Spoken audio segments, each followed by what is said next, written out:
शेतकरी बांधवांनो आणि माझ्या लाडक्या बहिणींनो, जय शिवराय. आपलं स्वागत आहे जनता न्यूज चॅनलवर. आज लाडक्या बहिणींनो, आज अत्यंत महत्त्वाची बातमी आहे. व्हिडिओ शेवटपर्यंत नक्की पहा, कारण मुख्यमंत्री माझी लाडकी बहीण योजना आणि याचा अधिकृत शासकीय महाकारवाई अहवाल अमरावतीतून येत आहे. त्यामुळे हा व्हिडिओ शेवटपर्यंत नक्की पहा. आणि चॅनलवर नवीन असाल तर नक्की सबस्क्राईब करायला विसरू नका. आणि तुम्हाला व्हिडिओ सुरू करण्या अगोदर एक सांगायचं आहे की आपला चॅनल आता हळूहळू पुढे जात असून जवळपास एक मित्र आपल्या चॅनलला जोडला जातोय आणि सबस्क्राईब करत आहे. फक्त तुमचं प्रेम आणि विश्वासाचं प्रतीक आहे, त्यामुळे नक्की सबस्क्राईब करून बेल आयकॉन दाबा. चला तर आज आपण बघूया या व्हिडिओमध्ये काय आहे सविस्तर माहिती. व्हिडिओ शेवटपर्यंत नक्की पहा. आज 14 जून 2026 रोजी आज थेट जाहीर प्रकटन म्हणजे 33,304 बोगस लाभार्थी कायमचे अपात्र ठरले आहे. तर बघा काय आहे सविस्तर माहिती. व्हिडिओ नीट काळजीपूर्वक लक्षपूर्वक देऊन ऐका. महाराष्ट्र शासनाची सर्वात मोठी कठोर कारवाई झाली आहे, कारण अमरावती जिल्ह्यातील बल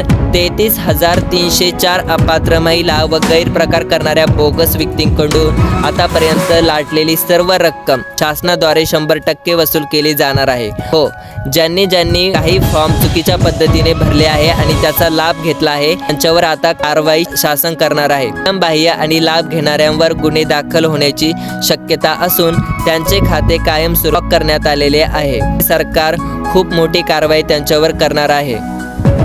आता आपण बघूया पार्श्वभूमी आणि योजनेचे मूळ उद्दिष्ट. लाडक्या बहिणींनो, महाराष्ट्र राज्य महायुती सरकारने राज्यातील आर्थिकदृष्ट्या दुर्बल, वंचित आणि गरजू महिलांना आर्थिक स्थैर्य आणि सामाजिक सुरक्षा प्रदान करण्यासाठी मुख्यमंत्री माझी लाडकी बहीण योजना अत्यंत महत्त्वाकांक्षी स्वरूपात सुरू केली होती. या कल्याणकारी योजनेचा मूळ हेतू काय होता की महिलांचा आर्थिक स्तर उंचावणे आणि त्यांना दर महिन्याला 1,500 रुपयांची थेट आर्थिक मदत थेट बँक खात्यामध्ये डीबीटीद्वारे जमा करून स्वावलंबी बनवणे हा सरकारचा मुख्य उद्देश आहे, उद्दिष्ट आहे. परंतु या योजनेच्या अथांग लोकप्रियतेचा आणि शासकीय निधीचा काही घटकांनी चुकीच्या मार्गाने गैरफायदा घेण्याचा प्रयत्न केला गेला आहे.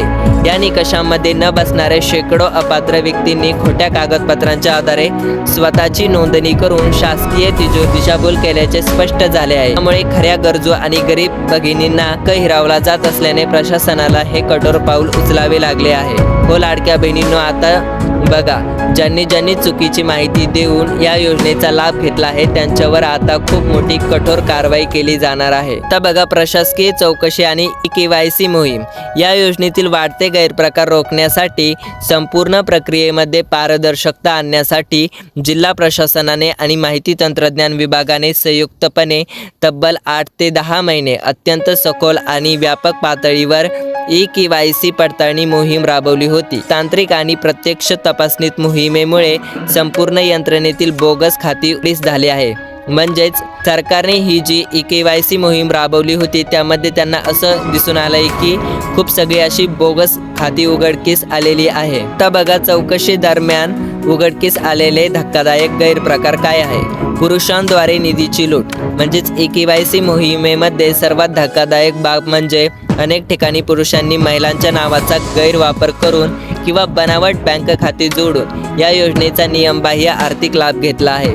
म्हणजेच बनावट कागदपत्रे, अर्जासोबत जोडलेली आधार कार्ड, बँक पासबुक आणि रहिवासी दाखले मोठ्या प्रमाणावर त्रुटीयुक्त किंवा बनावट असल्याचे तांत्रिक तपासणीत सिद्ध झालेले आहे. म्हणजे खूप लोकांनी गैरवापर करून या योजनेचा लाभ घेतलेला आहे.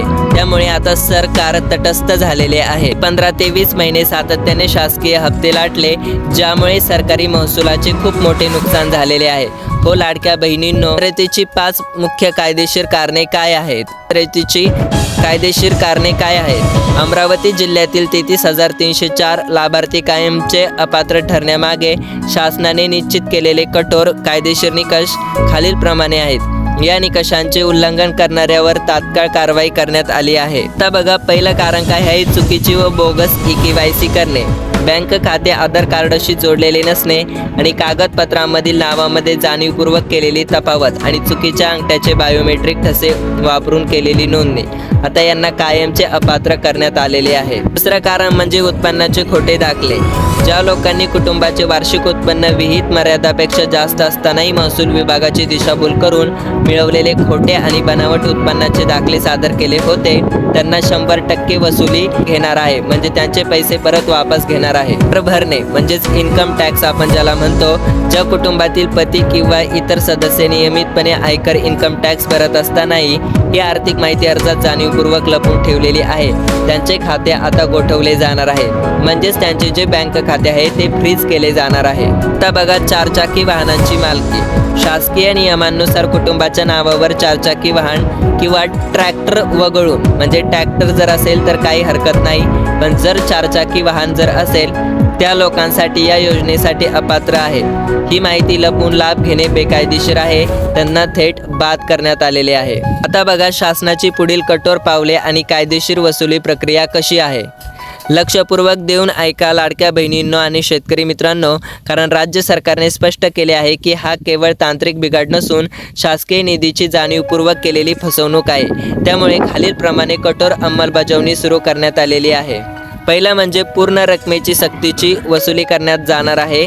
ज्या अपात्र किंवा बोगस लोकांनी मागील 15 ते 20 महिन्यांपासून प्रत्येक महिन्याला 1500 रुपयांचे हप्ते लाटले आहे आणि त्यांच्याकडून संपूर्ण रकमेची वसुली केली जाईल. महसूल विभागाच्या माध्यमातून त्यांच्या मालमत्तेवर किंवा बँक खात्यावर रक्कम वसूल करण्याचा अधिकार प्रशासनाला देण्यात आलेला आहे. कायमस्वरूपी ब्लॅकलिस्ट म्हणजेच हे सर्व 33,304 लाभार्थी भविष्यात महाराष्ट्र सरकारच्या कोणत्याही कल्याणकारी किंवा आर्थिक सहाय्य योजनेसाठी पात्र ठरणार नाहीत. त्यांचे आधार कार्ड शासकीय डेटाबेसमधून कायमचे ब्लॉक करण्यात येणार आहेत. फौजदारी गुन्हे दाखल होणार.